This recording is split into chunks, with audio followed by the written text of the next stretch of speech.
नमस्कार, मैं हूं आपके साथ सबराजों में साथ T45 देख रहे हैं आप। T45 में एक बार फिर से आप सभी का स्वागत है और आज के इस कार्यक्रम में बात होगी बंगाल चुनाव की। जी हाँ, बंगाल चुनाव, क्योंकि इसका असर अब पूरे देश में देखने को मिल रहा है, क्योंकि यहाँ पर जीत बीजेपी की ऐतिहासिक है। बंगाल चुनाव अब जिसको लेकर के कई सवाल भी हैं और कई प्रतिक्रियाएं भी हैं। बंगाल चुनाव में जीत के बाद बीजेपी की कई उम्मीद भी है। जी हाँ, बंगाल फतह करने के बाद अब झारखंड में भी इसको लेकर के चर्चाएं और आशाएं शुरू हो गई हैं।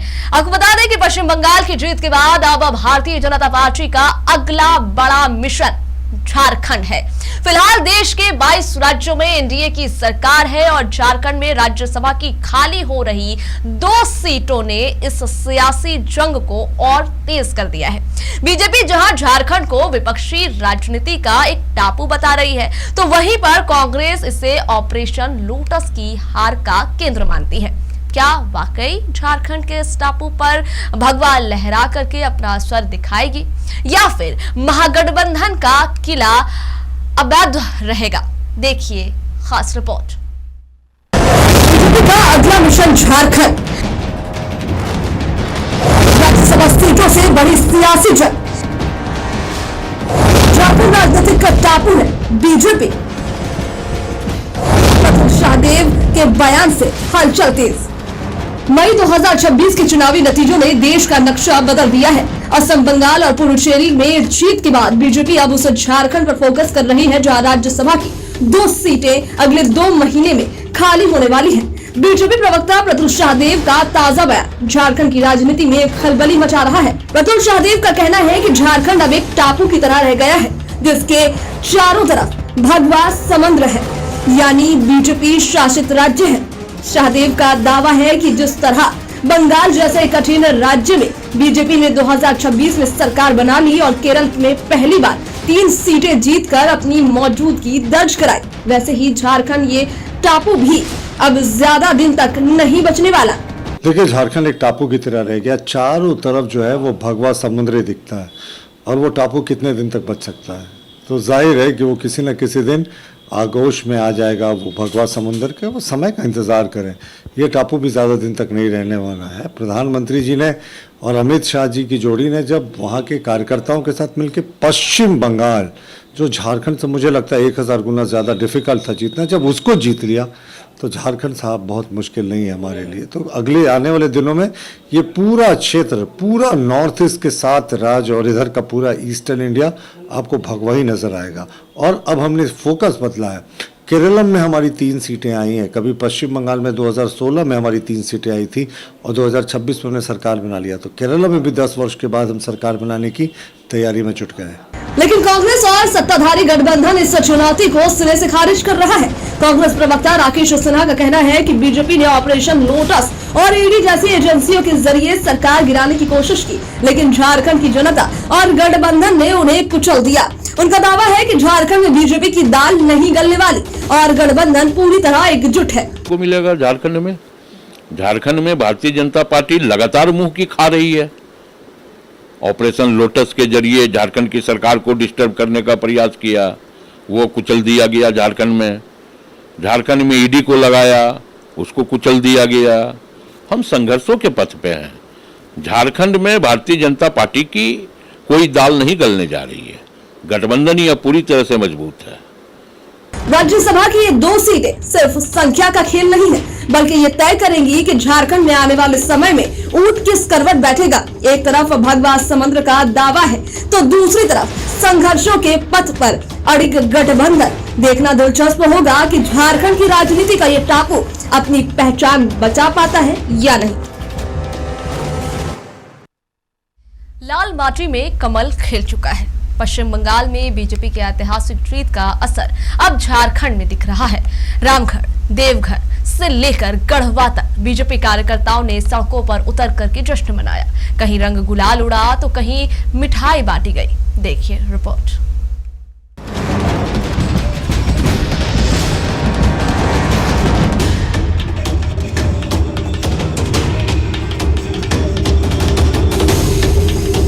पचहत्तर सालों बाद बंगाल में बीजेपी का सपना हुआ साकार।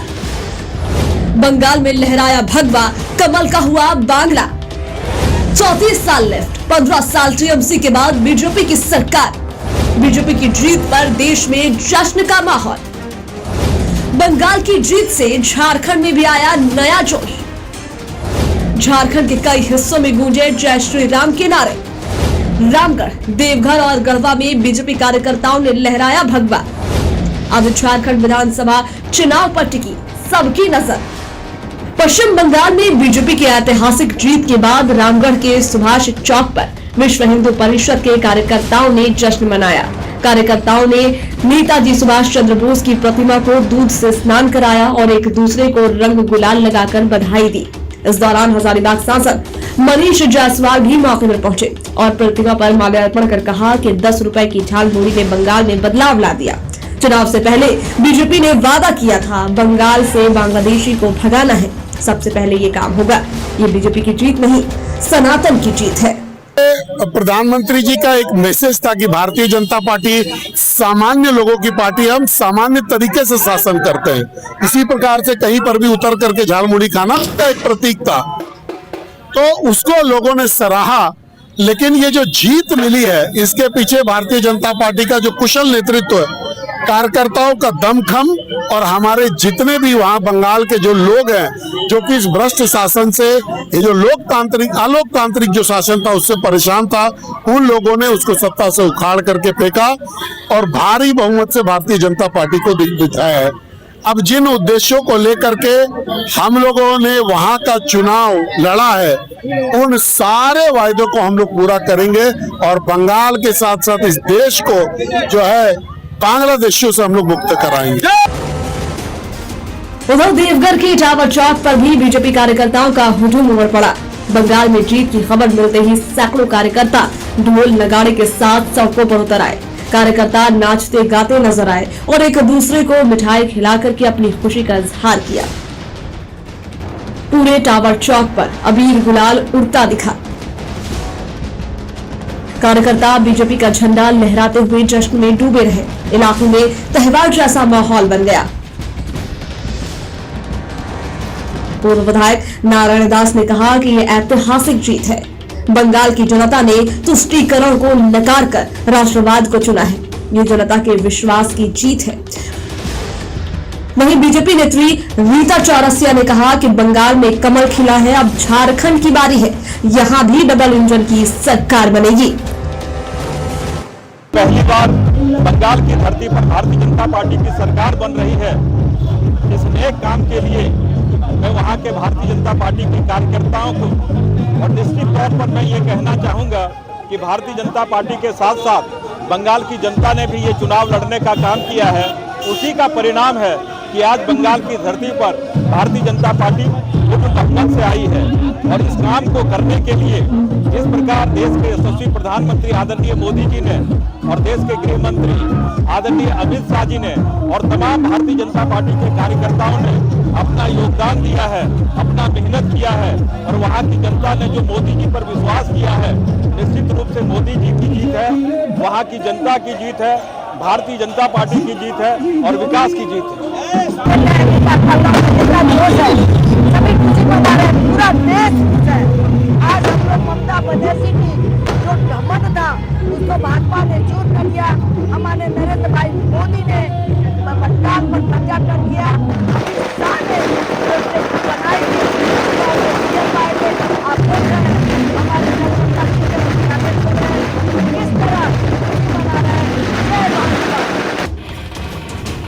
गढ़वा के भवनाथपुर में भी जीत का जश्न मनाया गया। बीजेपी प्रदेश उपाध्यक्ष सह पूर्व विधायक भानु प्रताप शाही के नेतृत्व में कर्पूरी चौक से जुलूस निकाला गया। शाही ने कर्पूरी ठाकुर की प्रतिमा पर माल्यार्पण किया। जुलूस गाजे बाजे के साथ बाजार से होते हुए हरौंधी मोड़ तक गया। जुलूस में पटाखे फोड़े गए और कार्यकर्ताओं ने एक दूसरे को मिठाई खिलाकर जीत की बधाई दी।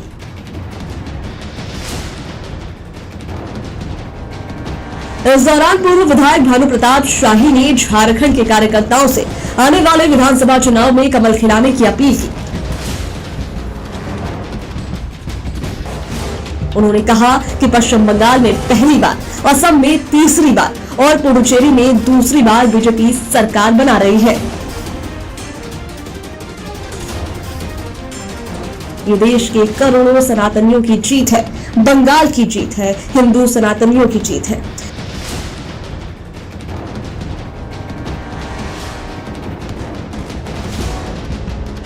नरेंद्र मोदी की मेहनत, विकास और राष्ट्रवाद की जीत है।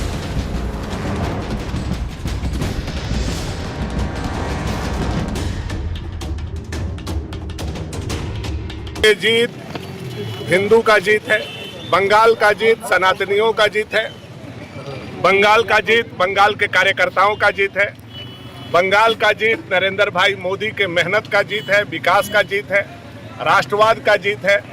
मैं तमाम जो लाखों लाख कार्यकर्ता इस चुनाव में मेहनत किए उनको भारतीय जनता पार्टी झारखंड प्रदेश की ओर से बहुत बहुत आभार प्रकट करता हूं और झारखंड के कार्यकर्ताओं से भी आग्रह करता हूं कि बंगाल के कार्यकर्ता की तरह हम लोगों को सीखना है और आने वाला समय में यहाँ भी बहुत बड़ा कमल खिला करके नरेंद्र भाई मोदी के मान, सम्मान, प्रतिष्ठा और हिंदुत्व के रक्षा हम लोगों को मिलकर के करना है।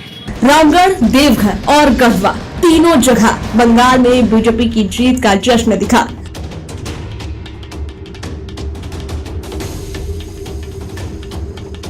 पूरे जश्न के दौरान जय श्री राम के नारे गूंजते रहे।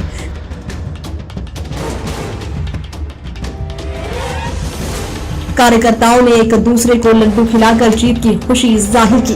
कार्यकर्ताओं का कहना है कि बंगाल की जीत से झारखंड में भी नया जोश आया है, झारखंड में भी नई क्रांति आएगी। अब सबकी नजर आने वाले झारखंड विधानसभा चुनाव पर।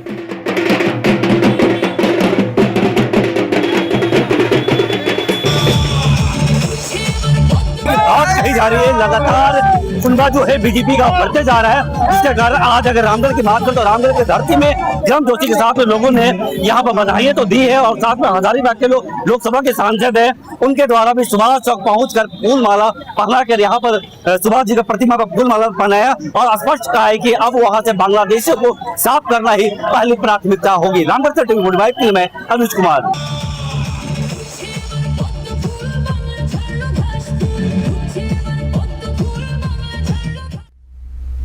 4 मई 2026 ये वो तारीख है जिसने पश्चिम बंगाल के राजनीतिक इतिहास को हमेशा हमेशा के लिए बदल दिया। सोनार बांग्ला का संकल्प लेकर चली भारतीय जनता पार्टी ने बंगाल के दुर्ग को फतह कर लिया है। मतगणना के जो आंकड़े सामने आए उसने न केवल टीएमसी के किले को ध्वस्त किया बल्कि उन तमाम चेहरों को भी खामोश कर दिया जो चुनाव प्रचार के दौरान अभद्र चुनौतियों और धमकियों के दम पर सत्ता वापसी का दम भर रहे थे। आइए इसी से जुड़ी एक रिपोर्ट देख लेते हैं। भाजपा का प्रदर्शन 190 से ज्यादा सीटों पर बढ़ा। टीएमसी का पतन 15 साल बाद सत्ता से बाहर। बड़ा उलटफेर, आरजीकर कांड और महिला सुरक्षा जैसे मुद्दों ने पलटा पासा। नतीजा माटी मानुष पर भारी पड़ी परिवर्तन की लहर। ये जश्न उस बदलाव का है जिसका इंतजार भाजपा ने दशकों से किया था, लेकिन इस जीत के शोर में आज वो चेहरा सबसे ज्यादा चर्चा में है जिसने जोश में आकर मर्यादा की सारी हदें पार कर दी थी। टीएमसी समर्थक सूफियान, जिसने सरेआम कैमरा पर चुनौती दी थी कि अगर भाजपा जीती तो वो कोलकाता की सड़कों पर नंगा घूमेगा। आज जब भाजपा 200 की जादुई आंकड़े के करीब पहुंच चुकी है तो सोशल मीडिया पर जनता सूफियान से उसी चैलेंज का हिसाब मांग रही है। बीजेपी टीएमसी को हरा दिया तो लेंगटो के पूरा कलकत्ता घूमेंगे, लंगा होके घूमेंगे। हाँ, रिकॉर्डिंग कर लो, मेरा नाम सूफियान है। सूफियान की चुनौती के खिलाफ भाजपा ने गुंडागर्दी के अंत का नारा दिया था। गृह मंत्री अमित शाह ने साफ कहा था कि 5 तारीख को नतीजे आने के साथ ही बंगाल की तस्वीर बदल जाएगी। उन्होंने उन तत्वों को चेतावनी दी थी कि जो हिंसा के दम पर चुनाव जीतना चाहते थे, शाह का वो बयान गुंडों को उल्टा लटकाकर सीधा कर देंगे, आज बंगाल के जनादेश में गूंज रहा है। चुनाव के परिणामों ने साबित कर दिया कि बंगाल की जनता अब धमकियों से डरने वाली नहीं है। कि ममता के गुंडे परेशान करते हैं। कुल्टी वालों सुन लो, चुनाव आयोग ने सीएपीएफ की व्यवस्था की है और ममता के गुंडे भी कान खोलकर सुन ले। 23 तारीख को मतदान में जरा भी खलल डाला, अपने घर के बाहर निकले तो 4 तारीख के बाद उल्टा लटका कर सीधा करने का काम। नंदीग्राम के नायक शुभेंदु अधिकारी की रणनीति और भाजपा के केंद्रीय नेतृत्व की ताकत ने मिलकर ममता बनर्जी के अभेद्य माने जाने वाले दक्षिण बंगाल के किले को भी ध्वस्त कर दिया। टीएमसी के जो कार्यकर्ता कटाक्ष कर रहे थे, आज वे हार के कारणों की तलाश में जुटे हैं। अमित शाह के उस सख्त संदेश ने कानून व्यवस्था को लेकर जो उम्मीद जगाई थी, उसका असर आज वोटिंग मशीन से निकले आंकड़ों में साफ दिख रहा है। अब बंगाल में नई सरकार की तैयारी है। सूफियान के विवादित बोल अब टीएमसी की हार के प्रतीक बन चुके हैं, तो अमित शाह की चेतावनी भाजपा के सुशासन का संकल्प बन गई है। बंगाल ने बता दिया है कि यहाँ अब गुंडागर्दी नहीं बल्कि विकास और सुरक्षा की राजनीति चलेगी। बंगाल में कमल खिल गया है। बंगाल में बीजेपी की सरकार आ रही है। बंगाल भगवामय हो गया है। बंगाल जिसे फतह करना बीजेपी के लिए सबसे बड़ी चुनौती थी, आज वो बंगाल बीजेपी के मुट्ठी में है। टीएमसी जिसकी विदाई एक चुनौतीपूर्ण सफर रहा बीजेपी के लिए, उसकी विदाई हो चुकी है। ममता बनर्जी जिसने बंगाल में एक नया इतिहास दिखा था, 34 साल के वामपंथी सरकार को ध्वस्त किया था। ममता बनर्जी जब उन्होंने सरकार बनाई थी, जब टीएमसी की सरकार बनी थी बंगाल में, तो ममता बनर्जी के नाम की चर्चा पूरे देश में हुई थी। ममता बनर्जी वो नेत्री थी जिन्होंने बंगाल में टीएमसी को मजबूत किया, बंगाल में एक नया इनकलाब लाया, और इसलिए ममता बनर्जी के किले को उठाने वाली बीजेपी की चर्चा 2026 में इतनी ज्यादा हो रही है। यूं तो बीजेपी की सरकार कई राज्यों में है। बीजेपी दुनिया की सबसे बड़ी पार्टी है, सबसे ज्यादा सांसदों वाली पार्टी है। कई राज्यों में बीजेपी के मुख्यमंत्री हैं और चुनाव 5 राज्यों में हुए। बीजेपी ने सरकार 3 राज्यों में बनाई, लेकिन सबसे ज्यादा चर्चा पश्चिम बंगाल की हो रही है, क्योंकि पश्चिम बंगाल में ममता बनर्जी थी और पश्चिम बंगाल में सरकार बनाना बीजेपी का सपना था। वो बीजेपी जो लगातार हर राज्य को फतह करते हुए आ रही थी, वो बीजेपी जो हर राज्य में अपना परचम लहरा रही थी, वो बीजेपी जो हर जगह कमल खिला रही थी, उस बीजेपी के लिए बंगाल में घुसना बहुत कठिन हो रहा था। लगातार बीजेपी प्रयास कर रही थी, लगातार बीजेपी चुनाव लड़ रही थी, लेकिन निराशा हाथ लगी। लेकिन जब बात 2026 की आई, सबने कहा कि यह साल राजनीति के लिहाज से बहुत खास है, ये साल बहुत अहम है, फिर चाहे वो बीजेपी के लिए हो या टीएमसी के लिए। शाख दांव पर लगी थी, जमीन दांव पर लगा था, और 75 सालों बाद बीजेपी का यह सपना साकार हुआ और बीजेपी ने टीएमसी से, ममता बनर्जी से बंगाल को छीनकर पहली बार पश्चिम बंगाल में अपनी सरकार बना ली। ना केवल सरकार बनाई, बल्कि ऐतिहासिक जीत, प्रचंड बहुमत और मजबूती के साथ वहां भगवा लहरा दिया है। बस अभी के लिए इतना ही, दीजिएगा इजाजत, नमस्कार।